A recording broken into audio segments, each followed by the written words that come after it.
Let me observe all protocols, but not without mentioning our great nationalist and chairman, Chief Emeka Anyaoku, GCON, CFR, the former Secretary General of the Commonwealth of Nations, and also the Governor of Lagos State,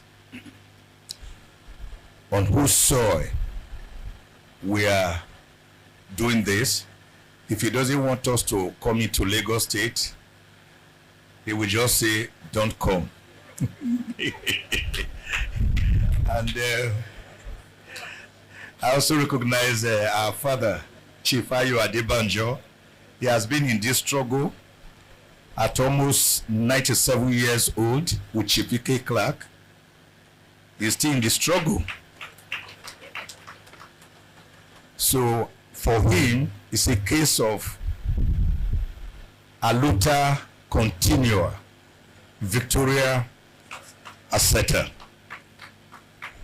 I thank you all, and my Oronese representative, send my regards to Your Majesty. When Chief Emeka Anyaoku called me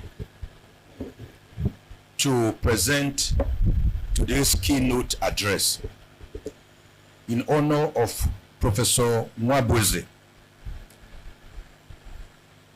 I did not hesitate,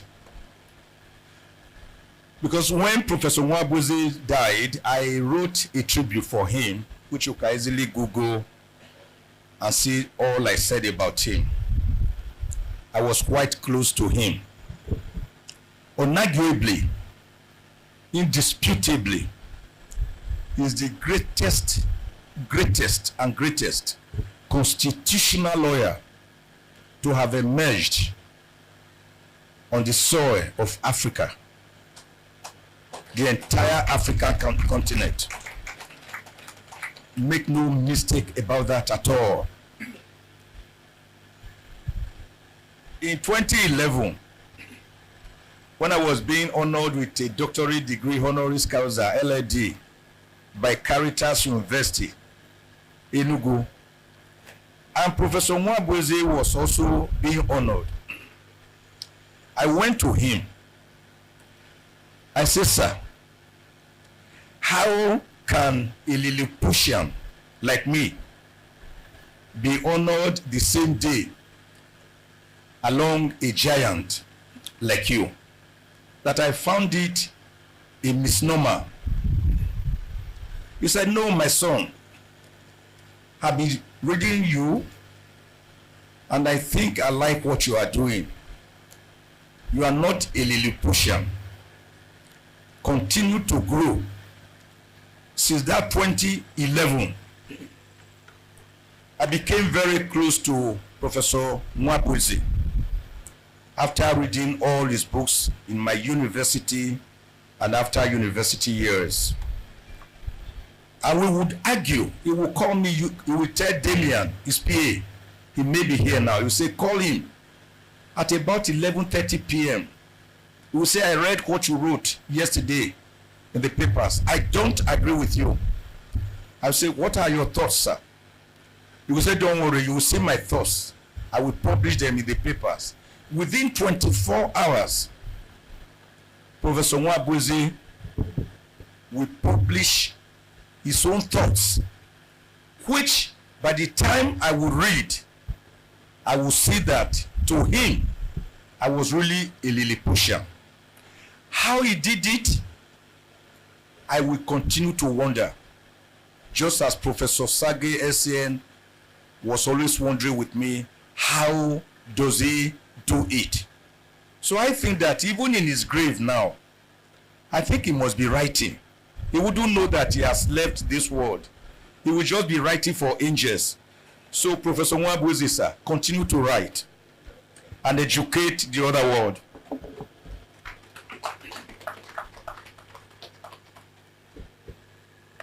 The Constitution, sir, is the birth certificate of any nation.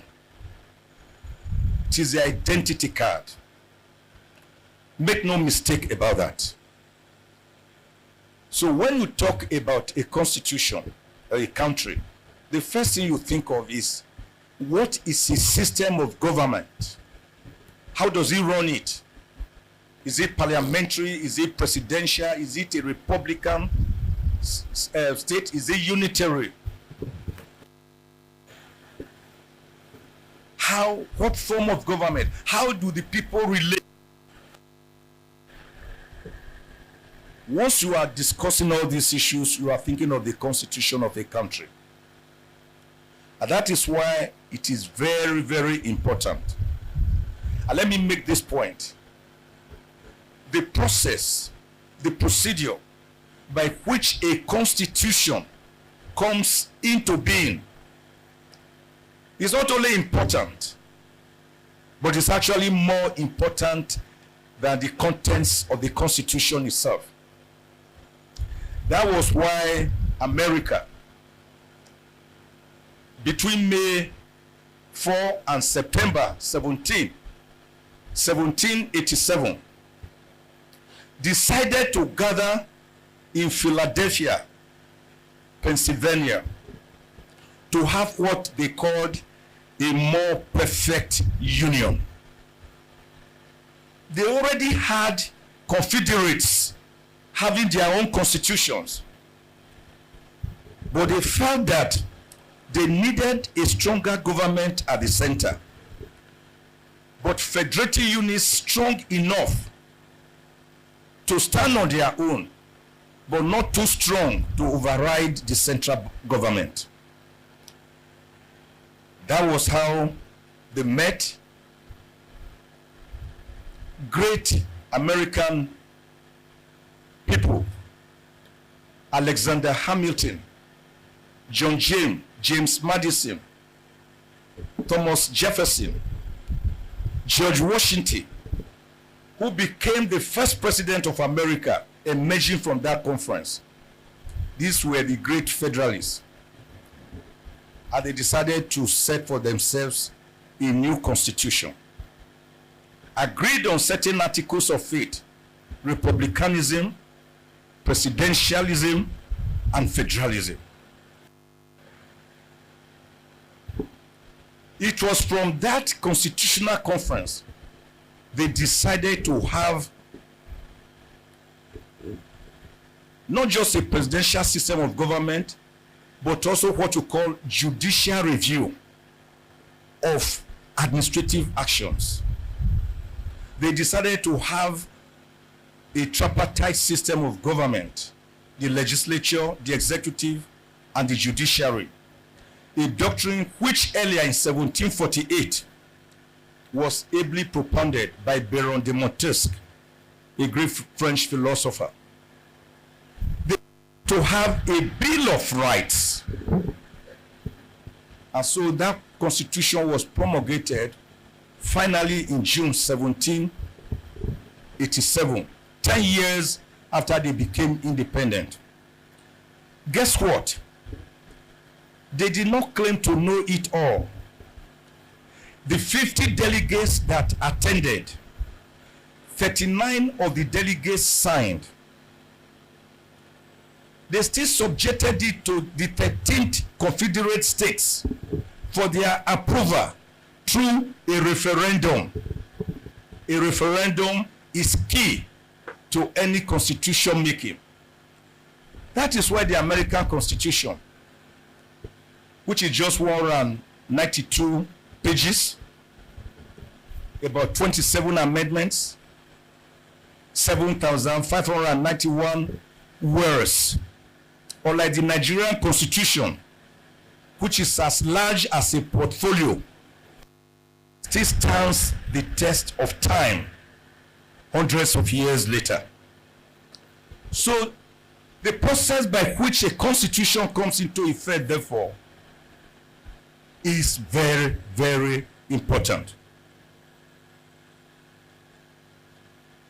Right now, the Green Chambers has set up a committee to amend the Constitution after the first four amendments. And the Senate has also set up a 43-man committee My brother and good friend here,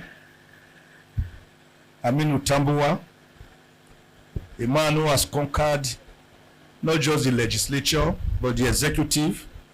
We are preventing him from coming to the judiciary. He's there. But with this, their work amounts to what we are looking for. Is it just a case of amendments to the Constitution that is our problem? Can you amend a bad document? Can you amend a fundamentally flawed document? My humble answer is that you cannot.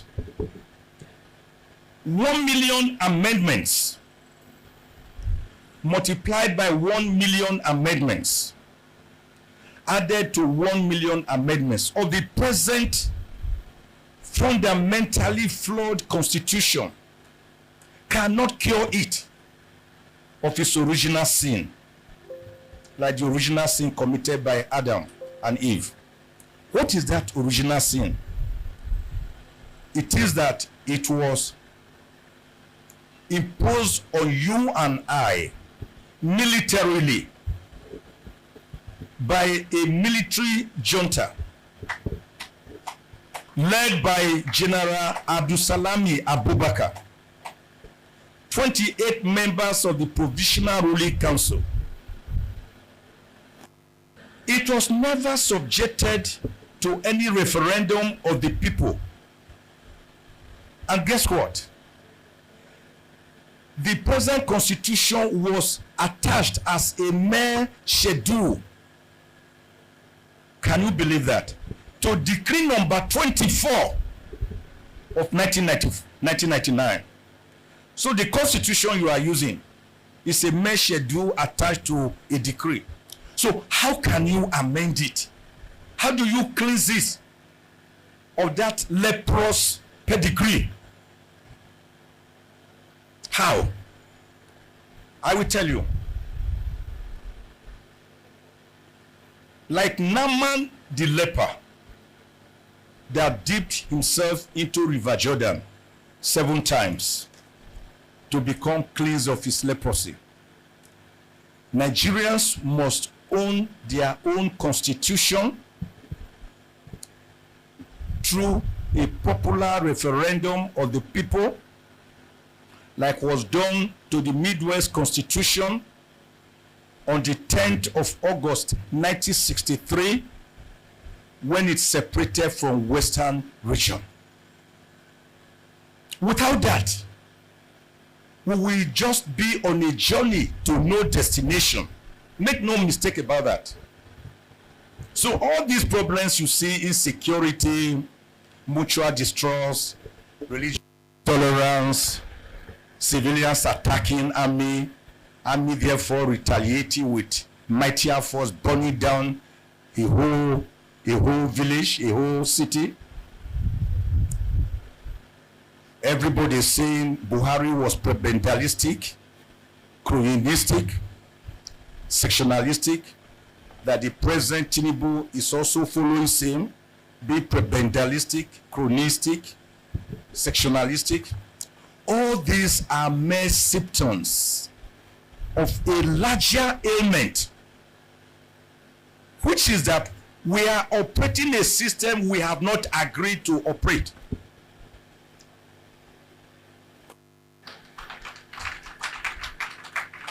When Miss Flora Louisa Shaw on 8 January 1897 was giving Nigeria her name after the area around the Niger area, we were already existing as different nationalities within our domains. The Hausa city-states, the Igbo city-states, the Kanem Borno Empire, the Oyo Empire, the Ife Empire, the Benin Kingdom. The people had their system of government and governance. So to cobble together such a people without giving them a say, as Lord Lugard did on the 1st of January 1914, when he brought together the northern and southern protectorates to found Nigeria and the Lagos colony. Forget that that agreement was to last for 100 years, which expired on the 1st of January 2014. Can we not sit down to renegotiate our nationhood? We can believe in ourselves. That is the national question. That is why no one believes in Nigeria. Rather, Nigerians believe in their unions. Drive across on a Saturday or Sunday, you will see union, Pra Union, Ijo Union, Esako Union, Birom Association, TV, Diaspora Union. The reason is that people believe more in their home states than a country called Nigeria. When you want me to fill a form, and after asking me for my name, and you further ask about my religion, then you ask about where I come from and the language I speak, you are already profiling me. Not as a Nigerian, but as someone who comes from that enclave. And guess what? What you are going to get will be what they see there.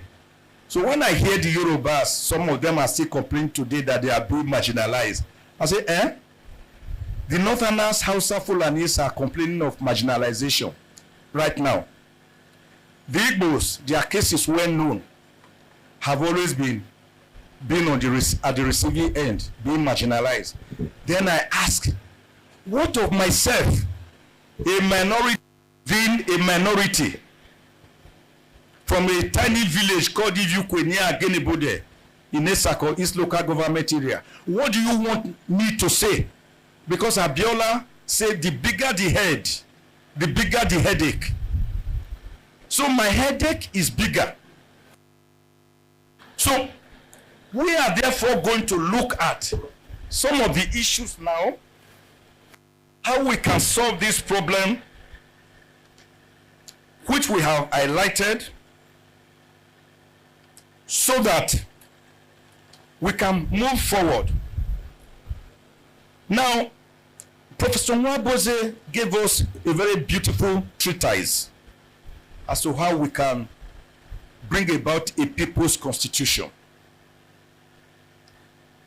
In his seminal paper, Legal Authority for the Convening and Holding of a National Conference and for the Making of a People's Constitution, the learned professor said that the present National Assembly is already in place. You are happy because I say you are already, because your fears have always been that in trying to bring about a people's constitution, we are going to sideline the National Assembly. It is not possible. It is a reality. Because the National Assembly itself came into being. Elections were held in 1999, even before the 1999 Constitution. So the elections were held with the Constitution. So the emergence of the National Assembly, therefore, was based on the will of the people, what we call salus populi suprema lex. The will of the people is supreme. So Professor Nwabueze therefore theorized that because the National Assembly is in place, they have the power to convene and conduct a national conference. And that what they should do is that they should look at their powers beyond the power to alter the Constitution in sections 8 and 9. and go to section 315, which makes the present constitution as an existing law being a document attached as a schedule to decree number 24.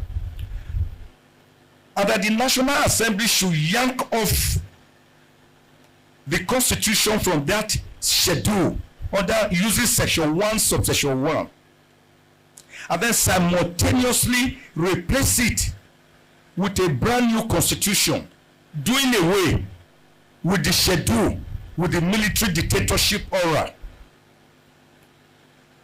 He has example of the British Order in Council, which under section 2 had made the 1963 independent constitution a schedule, but under the 1963 Republican Constitution, the British government used the British Order in Council, yanked it off and replaced it, and we therefore had the 1963 Republican Constitution. One of the best, arguably the best constitutions we have ever had in this country. Better than the 2022 Clifford Constitution, the 1922 Clifford Constitution, 1946 Arthur Richards Constitution, 1951 McPherson Constitution, 1954 Little 2 Constitution. That 1963 Constitution, to me, if you look at it, which brought about fiscal federalism for each state to grow, each region to grow according to its might. Western region, Eastern region, Northern region is where we have to think of going back to. That was why the late sage Obafemi Awolowo, who controlled the mono product of Western region, cocoa product, could impact heavily on his people, giving them free education at all levels. University of Ife, I'm an alumni of that university. You know there are 2 universities in Nigeria, sirs. The University of Ife and others. Is the brainchild of Awolowo. The Cocoa House in Ibadan, still the tallest building in Ibadan till today. Liberty Stadium. The first television station in Africa, Western Nigeria Broadcasting Corporation, because he had access to his funds. There was no federal government. He was just paying 20% royalty to the federal government at the center. Then 30% was shared by all the regions, and then 50% for their region. The Ahmadu Bello, the Sardauna of Sokoto, was able to use the hide and skin, cotton, products of Northern region to build the Northern Nigeria Development Corporation, NNDC, the Amdala Hotel, the Yankari Game Reserve, the Arewa group of companies. They are still there till today. You all see them. Dr. Akanu Idiam to Michael Okpara, using the mono product of palm oil in the East, was able to develop Eastern region. The monuments are there: presidential hotels, Port Harcourt, Enugu, Transamadi Estate, the cattle ranch Obubro, the stadium, University of Nigeria Nsukka, because he had access to his funds. What of Midwest region, which was created through the help of people like Dr. Denis Osadebe, Oba Akenzwa II, Kensington Momo, Chief Anthony Nahoro, Jereti Mariri Oketiebo, Umimiejo. They used their timber and plywood and rubber to develop all they wanted: the Ugeli glass factory, the Okpela cement factory, the University of Benin. So what has changed? That people who produce a product, you are saying they should be grateful for being given 30% of the product. everybody goes to Abuja to go and share the national cake every month using commissioners for finance. But no one cares about how that national cake is baked. Is that how we are going to survive as a country? Using 80 to 85% for recurrent expenditure, no capital expenditure? Is that how we are going to grow? So Professor Nwabueze got it. But my only quarrel with Professor Nwabueze, and I had told him when we discussed this matter, that yanking off the Constitution from the schedule using Section 11 has not cured it of the illegitimacy we are talking about, nor made it or touched on us without a referendum. You say, young man, I think I see what you are saying. That is one procedure to go forward to have a new constitution. National Assembly, replace the new constitution, yank it off under Section 11 of that decree, replace it with the new constitution, and we move on. But my own argument is that it has not made it the people's constitution. Then we look at another example of national conferences where matters like this were hotly debated, particularly in the Francophone states, where they debated all this to manage conflicts and foster political, social, and economic well-being and welfare. 1990, President Matthew Kareko, Republic of Benin. Congo Brazzaville, 1991 National Conference, Denis Sassou Nguesso. Mali, President Ibrahim Traoré, 1991. Togo, 1990, President Gnassingbé Eyadema. Democratic Republic of Congo, of President Mobutu Sese Seko, 1991 to 1992. Then let us now look at procedure through the National Assembly. My take on this is that the National Assembly has a big role to play in bringing about a people's constitution. What are the ingredients they will use to cook this people's soup? I have talked about the 1963 Republican Constitution. The beautiful provisions are there. They are not dead. Then in 2014, sirs, many of us here, including Baba, Chief Olabode George, we were all at the national conference, including Dr. Idi Kakalu, Chief Emeka Anyaku, Dr. General Ike Nwachukwu, our own Papa Obongata. We all came together. The delegates were thrown up by different methods. Listen, 2014 National Conference qualifies as a constituent assembly of the people. You do not require to waste further funds and energy looking for others. The reason is that the 492 members were thrown up by the people themselves, and you can throw up people through election and selection. For example, the people that came from Ogun State, I do not know how they emerged, but I am sure that the governor there certainly knew how their people emerged to represent them at that conference. Local governments were represented, states were represented, elder statesmen and women, market men and women, the civil society, students were even there. The disabled, they were there. Military, police personnel were there. The diplomatic corps were there.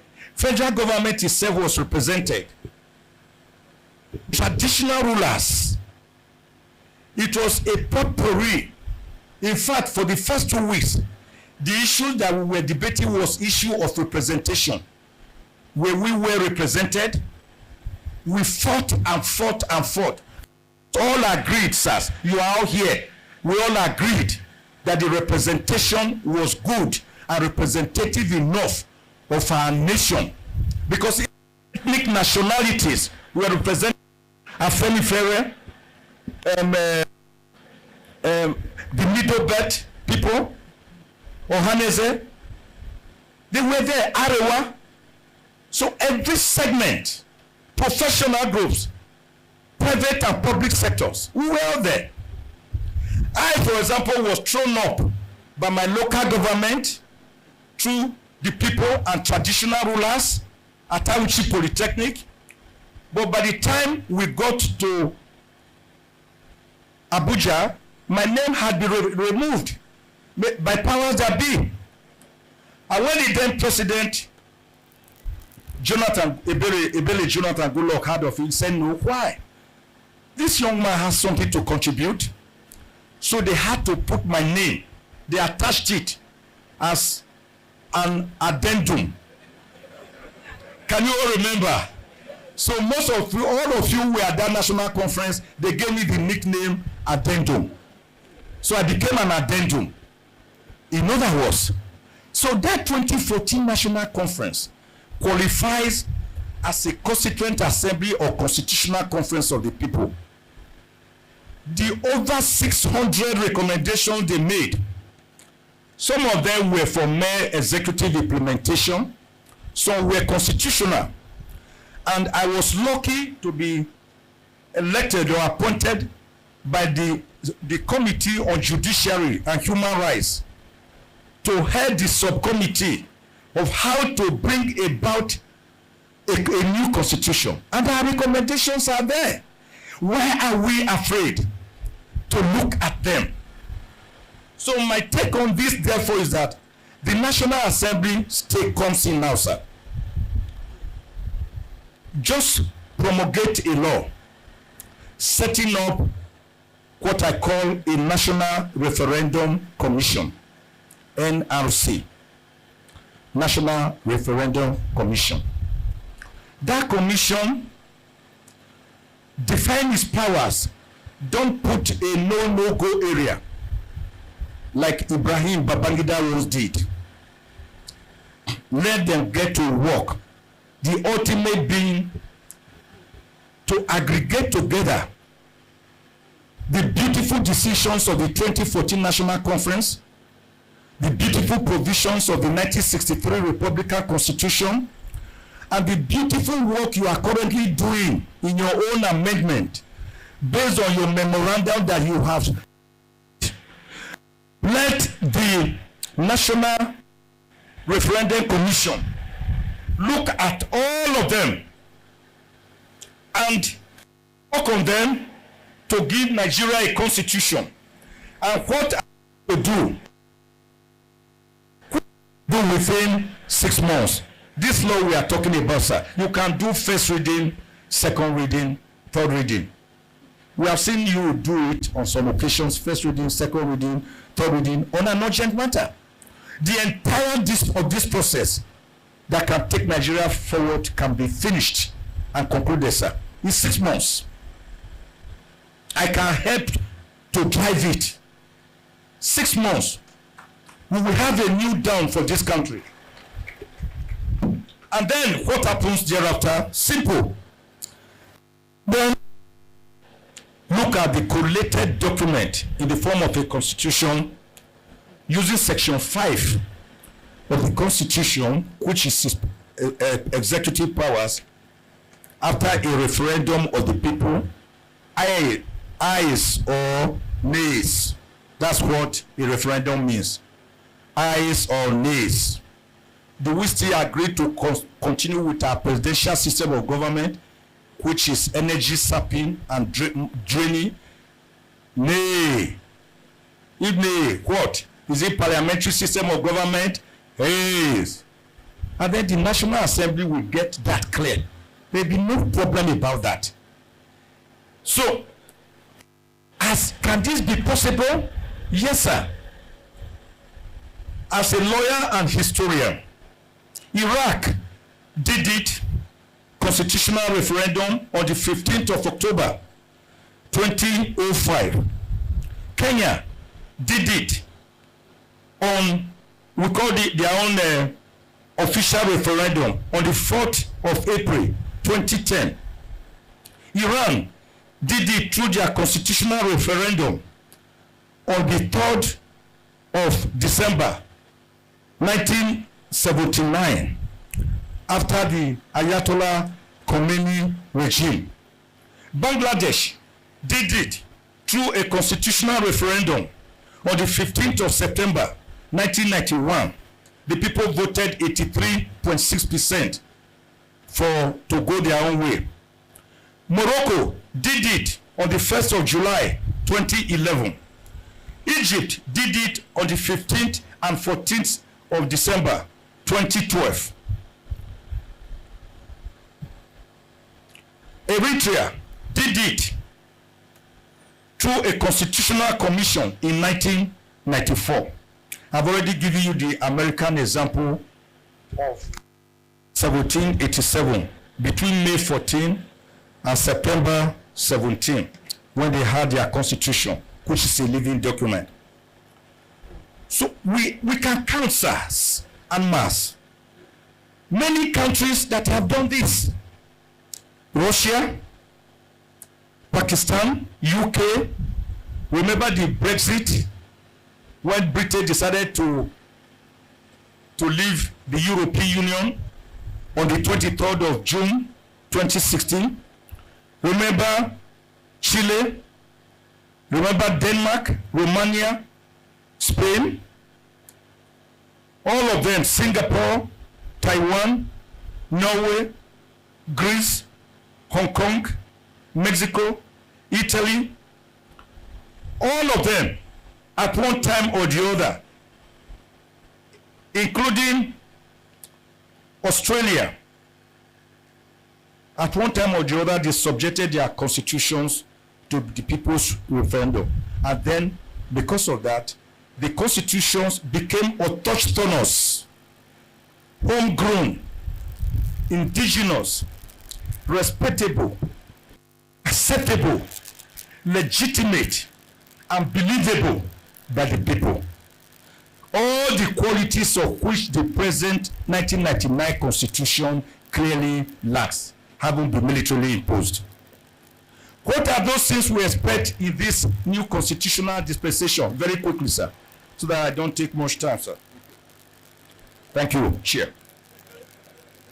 I humbly prefer solutions as follows. We need a 6-zonal federal structure, sir. 6-zonal federal structure. The 6-zonal federal structure, because people are always jealously guarding their present domain. They don't want their states to go. Leave states as federated units, no problem. But have 6-zonal structure, which are directly overseeing the states. Each of these, there will still be a central federal constitution. Then the zonal will have their own constitutions. Each state will be permitted to operate and own its own police force and court systems up to the Supreme Court of a state, as you have it in America. In America, every state has its own Supreme Court. It is only critical constitutional matters that go to the Supreme Court in Washington, D.C. Each state, local government, which they call county council, even institutions, tertiary institutions, they have their own police force. Allow governors to maintain their own police and fund them. This question of fear that, oh, they will misuse it. Is the federal government not misusing the police force? Create Supreme Courts for the sub-regional groups to handle matters that come from the 36 states. Just as you have the Western Region, can you remember Western Region Court of Appeal? We used to have it. Cases came from the Western region, finally to the Western Region Court of Appeal. Before, in those days, you talk about the Privy Council and Supreme Court in Lagos. Why should the person who stole a piece of fish in a small village in Buguma or Kaura Namoda have his case finally ending up at the Supreme Court in Abuja? It's so meaningless and wasteful. I suggest here that states should be granted full control over their resources and pay 30% to the central government at the center to be able to carry out its functions, which I will itemize. Vulnerable groups and gender must be given equality in our national affairs, particularly women. I am here advocating that the National Assembly is too unwieldy. 109 senators, 360 members of the House of Representatives. They drain the scarce resources of the country. When Nigi speaks, his original offense or sin like Adam and Eve is, why did you say it? What is the solution? The present constitution, they actually say, if you sit for 6 months in a year, you have already passed. So either you abolish one of the twin bicameral legislature, either you abolish the green chamber or the red chamber, or allow them to sit on part-time basis, so that when you sit, day, when you don't get it, you will see people who transmute easily from governors to senators. Some of them will decide to better go into farming, which is more profitable. How much am I going to be receiving for honorarium by sitting? I'm running up. Thank you. So we should have it that way. There should be power rotation constitutionalized between the North and the South. We should create special constitutional and anti-corruption courts so as to revamp our decaying electoral process. We must enable funding of National Assembly members, those that will remain, by constituent states, not from the central government, which will now have fewer things to do. And what will they be doing? Finance, taxation, external affairs, internal defense, military operations. Very few what the government about marriage, what you call you go to the marriage registry to go and wed, and it's under the Marriage Act. So the federal government is guiding your relationship with your wife. What is your business? What is the federal government's business with what they call unitary schools from these secondary schools, which should even be the business of local government areas? So I think we are missing it entirely. And finally, sir, as I end this, we have to know that the will of the people is supreme. Even Section 14 of the present Constitution says that. Say government derives its power and authority from the people. The tail cannot wag the dog. It is the dog that wags the tail. So we must respect the human rights of the people, the unity. Our governments must provide for the people. The welfare and security of the people is the primary function of government, Section 14. A government that cannot secure its citizens or give them food is not a government. Above all, in doing this constitution, remember the Nigerian people. Subject whatever this National Referendum Commission, NRC, collates together to a referendum of the Nigerian people. And then we can have a brand new constitution and a new beginning. God bless you all.